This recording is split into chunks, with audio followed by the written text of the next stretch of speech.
A couple years ago, a close friend, Ashley, started a long-distance relationship with a guy, Chris. He has been really good to her, and after meeting in person a few times, they decided to move in together. I was super happy for her as she had a few bad relationships over the years and it was nice to see her in a healthy one. That joy faded the last couple months before she moved a few states over to be with him. The issue isn't her moving, but that she repeatedly joked about having a baby from Chris. At first, I accepted it as jokes, but over time I realized Ashley was serious. For context, Ashley has 2 children from a previous relationship, ages 10 and 12. Chris absolutely doesn't want kids. He told her this at the start, and any time she hinted possibly wanting more, he shot it down, saying it was a deal breaker. Now, Chris is more than willing to accept her children as her own, because he loves her, and after meeting her kids, them as well.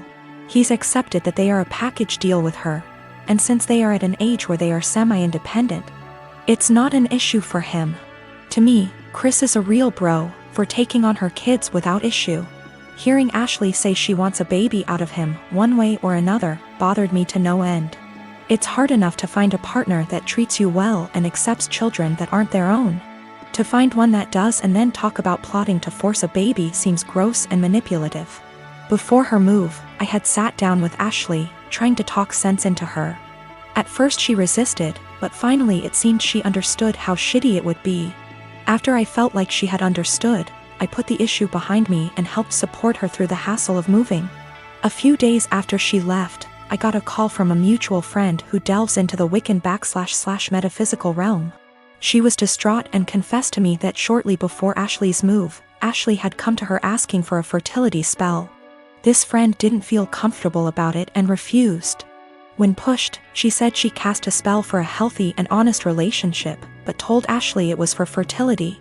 As you can imagine, I was livid. I messaged Ashley, confronting her about what I learned, and she laughed it off as she was desperate, but magic is fake anyway. So what's the harm? She then let it slip that since Chris was planning on getting a vasectomy in a few months, she had poked holes in their condoms as a last-ditch effort. At that point, I couldn't stay silent. I gathered up screenshots of all the conversations over the last few months and sent them to Chris. He understandably freaked out and kicked her out. Now, Ashley hates me because she was kicked out after a huge move and didn't have a job or money to make it back. She said I'm a terrible person for putting her and her kids out on the street.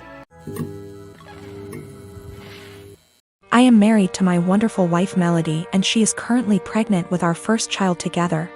I have a 6-year-old daughter Tina, whose mother I split 50/50 custody with. So I know for the most part what Melody needs in order to feel supported while she carries our child. I have been spending lots of time making sure she's comfortable and taking on more of the load at home so she's not doing too much. This is her first child after all, and it's obviously a lot for her physically and emotionally. My mother and Melody don't get along too well. Mom didn't like my ex either. We broke up because we were headed on different paths, not because of my mother, and there's no bad blood. So I think she just doesn't like her because she's dating me for whatever reason. It's weird. She's very nitpicky about Melody, how much she does around the house, how emotional she is. Melody already cries very easily, and being pregnant has made her even more sensitive, which is fine. The fact that she wants to be a stay-at-home mom, it just seems like nothing Melody does is okay.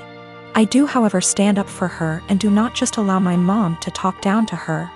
Today, before picking up my daughter from summer camp, Melody went to 3 different grocery stores to find rotisserie chicken. She's been talking about it since last night and really wanted one.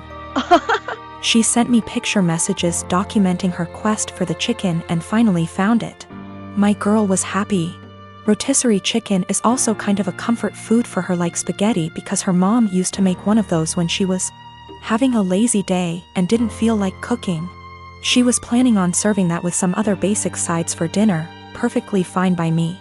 My mother came by to see Tina and started telling Melody the chicken is bad for her and she should not be eating that pregnant. Melody said it's fine, she usually eats healthy and just wants this one thing she's craving.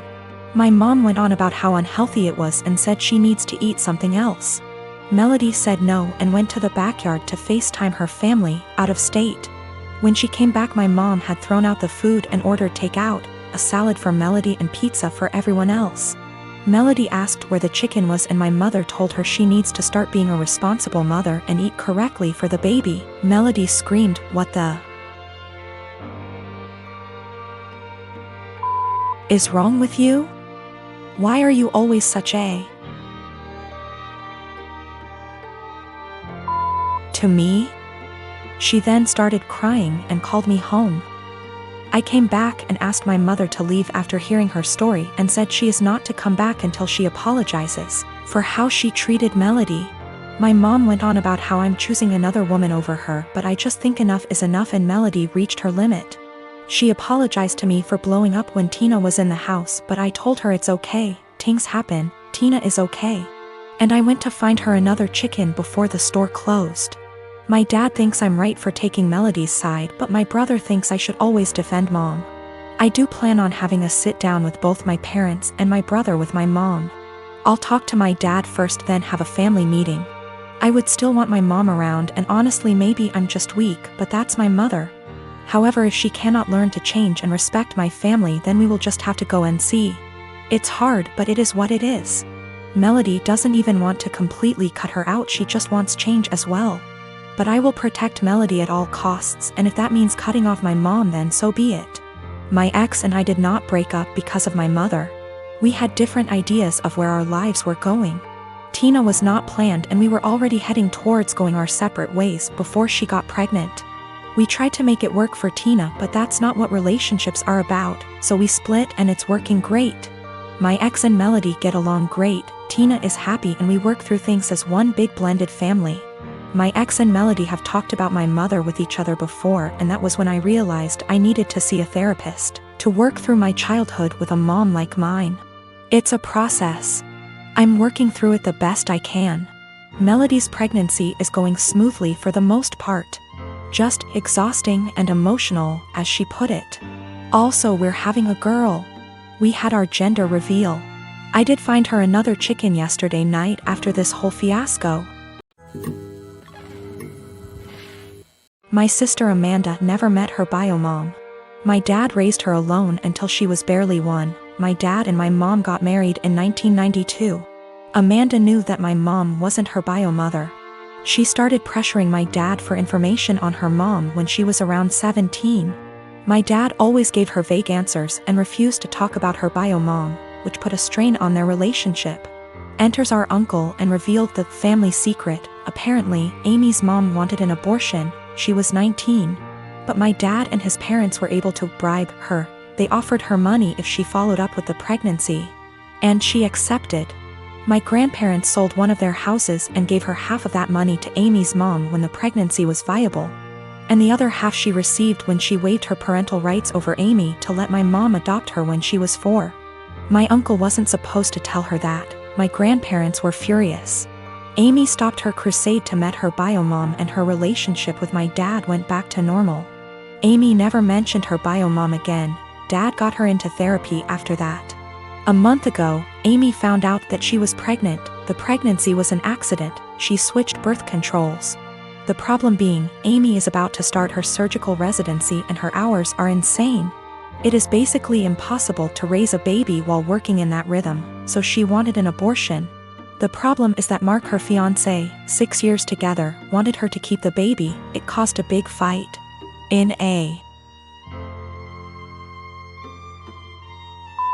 move to convince Amy to keep the baby, Mark told Dad about this. Until that point, no one in our family knew about this. Dad talked with her, and they got into an enormous fight. Amy got the abortion 10 days ago. Mark ended up breaking up with her. She is obviously really sad. My dad was acting like a jerk. He was pretending that Amy didn't exist. He didn't want to talk or see her. So on Christmas Day, we were exchanging gifts. When everyone had already finished giving each other gifts, Dad got up and gave Amy her present. He gave her an envelope in front of everyone and told her to open it. It was 3 pictures with something written on the back, a name, an address, and a phone number. Dad told her that he was tired of babying her, that this is a photo of her bio mom and her 2 sons. That was her bio mom address, and that he contacted her bio mom and she is willing to speak with Amy. He gave her Amy's number. Dad thinks that they will have a great relationship since they are so similar. Amy broke down crying. I ended up in a fight with Dad, called him a monster for doing that to her. He just said he was just tired and left. We ended up leaving and she spent the rest of Christmas crying on my shoulder. She is a mess since that. My younger brothers called me a Grinch for making a scene and ruining Christmas. My mom was silent during the whole thing. My parents have been giving me the cold shoulder since Christmas. I'm 25 and am having a micro wedding. My dad's 43 and this woman's at least in her 50s. My dad and this woman have been together like 3 to 4 years at this point. I've never met her as they live on the opposite side of the country. I've had about 3 to 4 conversations with her over the phone and grow more annoyed every time. The first one was when I cut my mom off after a bad blow-up. Going on and on about I'm young and I'll come around and she's my mom still, etc, etc, etc. The second was last summer. I was 8 months pregnant and my car was impounded BC of the insurance company. It was resolved. I called to let my dad know, not her, and she kept going in circles repeating that we need to get it cause it accrues fees. I had a minor snap then. I don't appreciate being talked to like I'm stupid and 15. I was telling him that BC of the insurance company our truck got towed and was in impound, and they were in the process of getting it out. She chimes in, he had me on speaker, and repeatedly said in a tizzy, get that car out. You need it, it's accrues fees, the longer it's there the more it is.